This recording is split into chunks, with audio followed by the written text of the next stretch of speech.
My wife was unfaithful. I threatened her lover with a gun, and she left me. Then I inherited $1 million.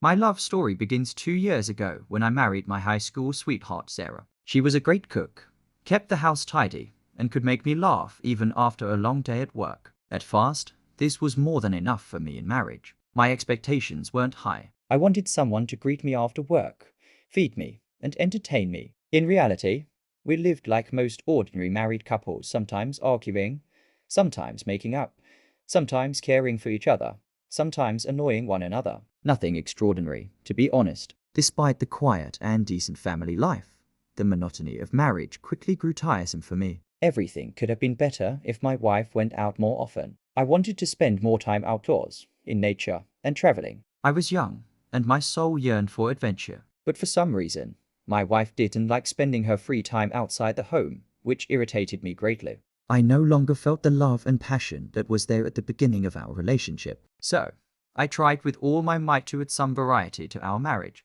Sarah was a wonderful housewife. I won't argue. But I craved more attention from her. I longed for her participation in the escapades that warmed me from within and allowed me to enjoy life. She began refusing more and more to watch a movie together or be intimate, justifying it with headaches or fatigue. At some point, I felt like we were just living under the same roof like roommates. After hundreds of attempts to somehow fix the situation, I decided to leave everything as it was and simply spend less time at home, dedicating it to myself. I started working late, going fishing, joined a gym, and tried to keep myself as busy as possible to improve my physical shape. I thought this would allow my wife to rest, naively believing that her whole problem was fatigue. I thought a short break would rekindle the fire in our relationship. However, it soon became clear that the problem wasn't with me or our marriage, but with her. It was revealed in the most clutch way. As my wife was cooking dinner at the stove and I was cleaning the living room, a notification came in on her phone. I never tried to control my wife's messages because I trusted her, but my gaze involuntarily glanced at the screen. There was a message that said, "Is your husband not home yet? I hope you're wearing that sexy black lingerie with lace right now because I want to come over."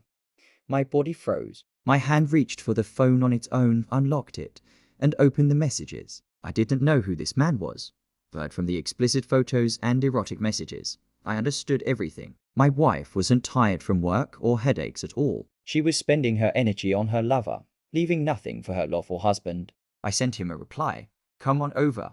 I turned off the sound and hid the phone so my wife wouldn't find out until the right moment. You should have seen her face when the doorbell rang and Sarah saw her lover standing on the doorstep. But I dare say, the face of the unfamiliar man looked better in that moment, with a broken nose and real fear for his life when I pointed a gun at him. In our state, it was legal to keep firearms at home, and no, I didn't want to harm him, just scare him and emphasize the seriousness of my intentions if he ever tried to cross the threshold of this house again. The man turned out to be a coward, but not a fool, so he quickly got the hint and fled that same day. Sarah was furious and declared she was leaving me, a psycho and a complete lunatic. To be honest, there was relief in my soul. We had spent so much time together, invested so much effort into this relationship, but my feelings instantly cooled after that message, as if they were never there in the first place. When my wife packed her things and slammed the front door, I became free and could finally do whatever I wanted. Friends told me that she had moved in with that man and seemed happy. A whole year had passed since those events. During that time,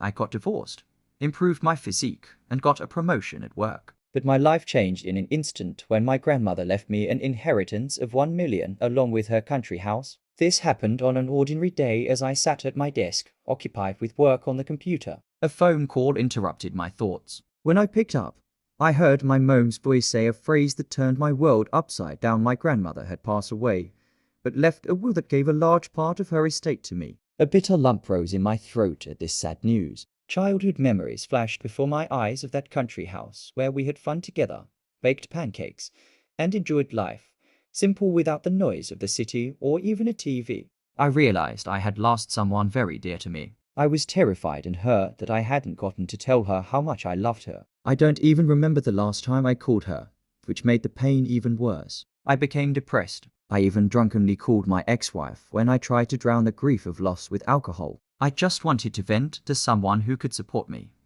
but she didn't care. She even laughed when she found out about it. I didn't expect that kind of reaction at all. They didn't get along well with my grandmother.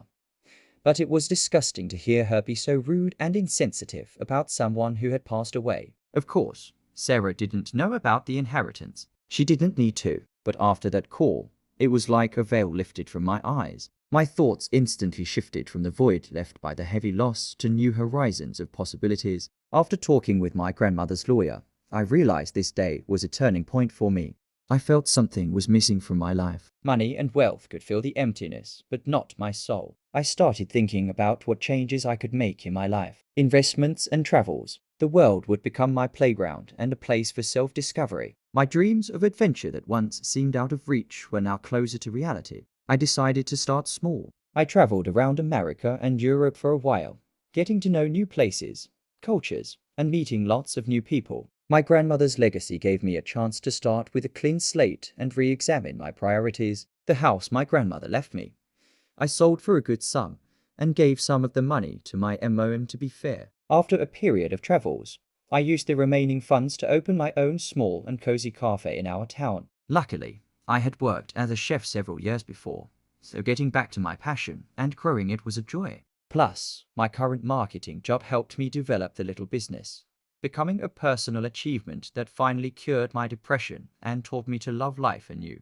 Time went on. My cafe grew more and more popular. More people came and left great reviews on social media, attracting others. My team gradually expanded, allowing me to devote more time to myself and other hobbies. On one beautiful day, my ex-wife appeared at the doorstep of my humble establishment. At the sight of me, tears streamed down her cheeks, her eyes turned red, and her voice trembled. Sarah said how much she loved me, how wrong she had been, and what a huge mistake she had made when she left me. Turns out the relationship with her lover wasn't a happy one. He entertained not only her but many other girls too. Upon finding out, she packed her things and left him herself. But she had nowhere to go. I listened attentively and simply wished her all the best, not commenting on her pitiful whines.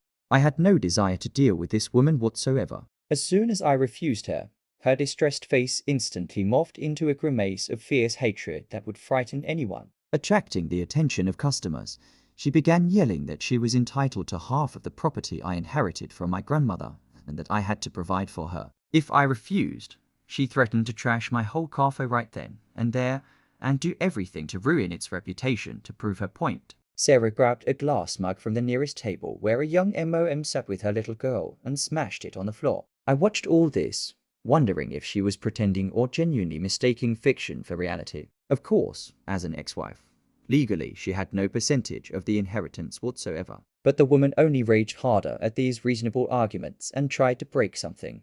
One of the staff called the police, and soon they took her away for disorderly conduct in a public place. Sarah got a hefty fine and never showed up at my establishment again. Just in case though, we installed a panic button under the bar for the staff to quickly call the police if need be. I changed a lot over those 2 years. Even though I said it was a relief when she left, it was a huge blow to my male pride. I studied a lot of literature and came to this conclusion. Of course, whether to forgive or not forgive a woman's infidelity is a personal choice for every man. But I believe a woman's unfaithfulness is unforgivable. If it happened, the relationship should end right there. I understood perfectly that everyone has a right to make mistakes that need forgiveness.